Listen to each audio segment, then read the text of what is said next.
People are always shocked to find out that I actually use my air fryer more than my Instant Pots. And when I run into people who don't have an air fryer, I just tell them everything that I love making in it, and their minds explode.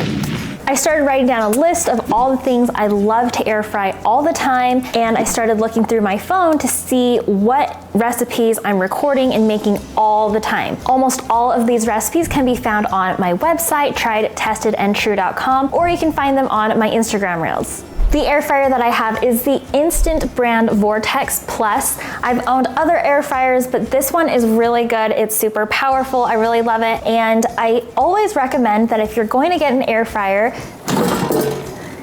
get one that is at least 5.5 or 6 quarts large. That way you can have a really nice large basket like this. If you get a 3-quart air fryer, they're half the price, but they're also half the size, and you're not going to be able to make very much stuff. Those air fryer advertisements where you see the basket and it's overflowing with fries, that is completely false advertising, because you cannot fill up this whole basket full of anything. Pretty much everything has to be a single layer because you need that airflow to be able to cook things evenly. Okay, the number one thing that we make over and over again in our air fryer is bacon. I don't need to tell you all the different ways that you can love and eat and enjoy bacon, but we use this like crazy. We always purchase the thick cut bacon because it just tastes way better. And we use it in salads, with burgers, for breakfast, anything. And the air fryer is a game changer. You don't have to make bacon on the stove anymore or the oven where it's spits everywhere and it makes a giant mess. You just throw it in the air fryer, it's all enclosed, and you don't have to babysit it. To make bacon in your air fryer, I always put it in a cold air fryer, and then I turn it on to 400 degrees, and I go about 5 to 7 minutes, checking about every 30 seconds, starting after about half the time. So if I'll put it in for 7 minutes, check it around 4 minutes, and then about every 30 to 60 seconds after that. If you have regular cut bacon, then it's about 5 minutes, and I start checking in about 2 minutes. Depending on how your air fryer cooks, I like to flip mine about halfway between, and if you like your bacon crispier, you can always add a couple seconds, or if it looks good once you pull it out around 6.5 minutes or 6 minutes, then you can take it from there. I love making bacon in my air fryer because 1, it's pretty mess free, and 2, all that grease drips through the grate, and so it's really easy to clean. The next thing I use my air fryer for weekly, almost daily, is for roasting vegetables. Specifically, I love doing broccoli. I just buy a large bag of broccoli at Sam's Club or Costco, and then I always have it in the fridge, and while I'm preparing dinner, I can throw some broccoli in the air fryer at about 400 degrees or higher if your air fryer goes higher than that. But I do 400 degrees for about 7 to 8 minutes. All you have to do is add the broccoli to the air fryer basket. I like to spritz it with a little bit of olive oil spray, salt and pepper, garlic powder, and then just let it cook, and then I'll shake the basket about every 2 minutes or until it looks done and cooked to my liking. One of the things that we love to do for a really quick and simple dinner is to make air fryer chicken wings. Making chicken wings in the air fryer is a total game changer because you just throw it in, and less than 30 minutes later, you've got an incredibly delicious meal. The great thing about making chicken wings in the air fryer is that you can make them plain, or you can add a little bit of breading, something to make them a little bit more crispy. The other great thing is that you can make them from fresh or frozen, so then it's really convenient if you forget to defrost or if you just have a bag of frozen chicken wings in your freezer. So to make the chicken wings, I preheat my air fryer to the highest setting it goes, usually between 400 and 425. Let it preheat for about 4 to 10 minutes, and then I'll just season my wings with a little bit of oil, salt and pepper, garlic powder, jerk seasoning, whatever you want, and then I throw them in there for about 25 minutes for frozen and 20 minutes for fresh. You want to shake the wings every 5 minutes or so just to make sure they're getting evenly cooked and browned. I have recipes for fresh or frozen chicken wings on my website. I also have this video that I'll link here for breaded chicken wings. It's just a 1 bowl, super quick method. Mix it all up and then throw it in the air fryer for delicious chicken wings that are not fried. This next one is really cool. It's making roasted garlic in the air fryer. After you take your fresh garlic cloves out, you just put them in a little square of foil, and then I do salt and pepper, a little olive oil, and then you just wrap that up tightly, put it in a preheated air fryer around 350 to 400 degrees, just kind of that medium high temperature, and then I let that roast for about 20 20 minutes or until the garlic was soft and golden brown.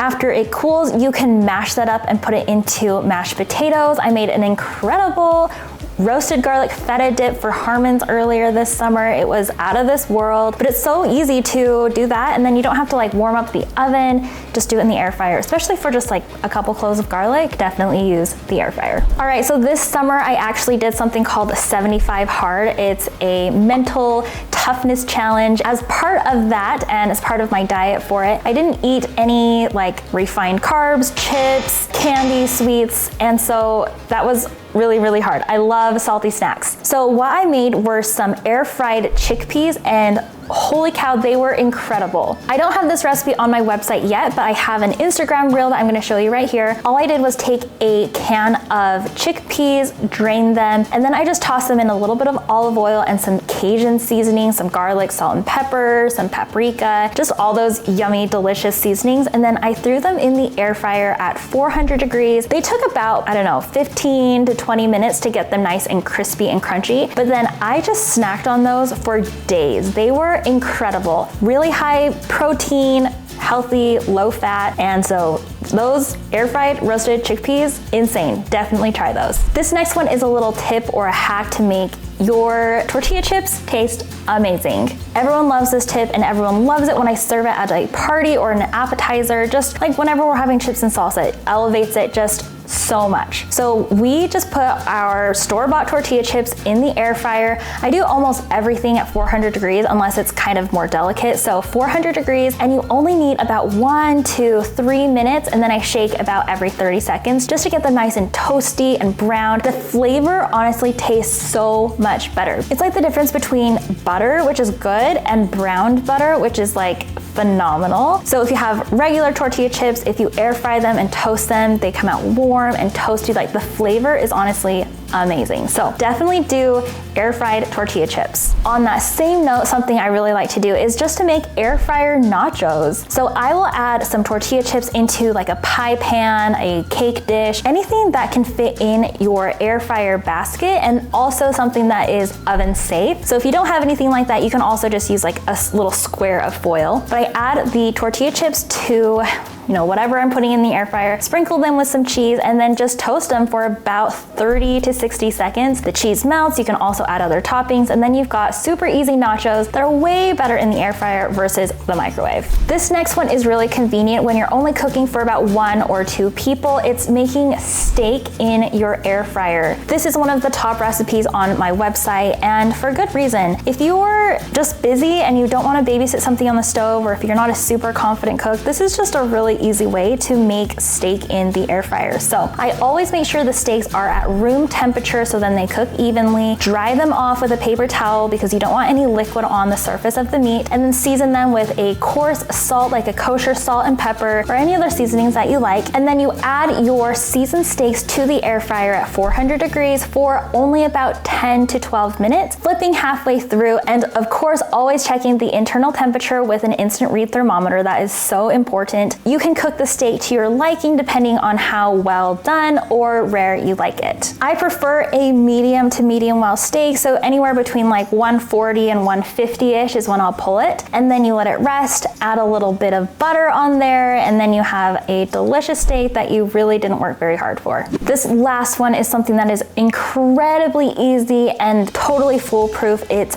air fryer salmon. This is also a really popular recipe on my website because it's just so simple. So you take your salmon fillets, whatever you want, and the ones on my website are thicker, so they're like 1.5 inches or so on one side, and then they taper down. But if you cut them kind of this way along the fillet, you just have to make sure you always have an instant read thermometer whenever you're cooking meat, whenever you're cooking really, to make sure that your food is perfectly done, not underdone, not overdone, just perfectly done. Okay, so you just preheat your air fryer to 400 degrees, season your salmon fillet with whatever you want. I always like to use the Redmond organic lemon pepper seasoning mix, because it has like real pieces of lemon. It's all organic. They use Redmond real salt, which I'm obsessed with, and that is just a really easy, simple seasoning to use on fish. I also really like to use Cajun seasoning because I like a little bit of spice, and Oh man, now I really want salmon for dinner or for lunch. Okay, so I usually just spray my salmon. I spritz it with a little bit of olive oil spray and then add it to the air fryer at 400 degrees for just like 9 to 11 minutes. All air fryers cook at a little bit of a different,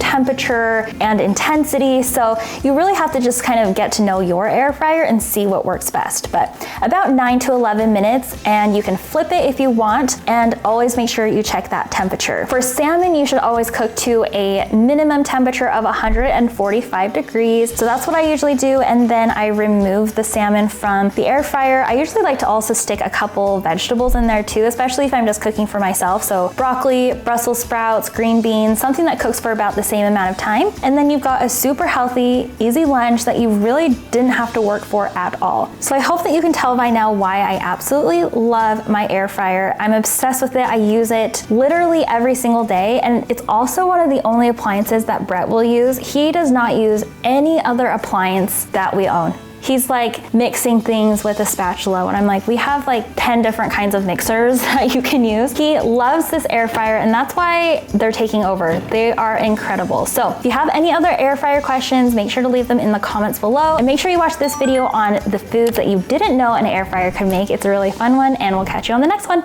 Bye.